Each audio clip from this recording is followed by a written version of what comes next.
Guys, welcome to another tutorial of the Solution Journals. Today we will learn how to make a private TikTok video public.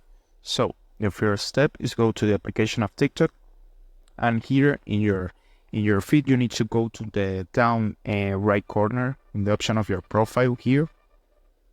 And now you got like a part where you can save videos. Here when I got this video is the public part, when you got all the videos what all the users in TikTok can see.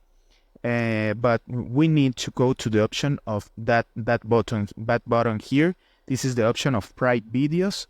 So I got a private video here. If I want to make public that video, the only thing you need to do is pick in the video, and here I need to go to these 3 points here, and now I need to search the option of privacy settings.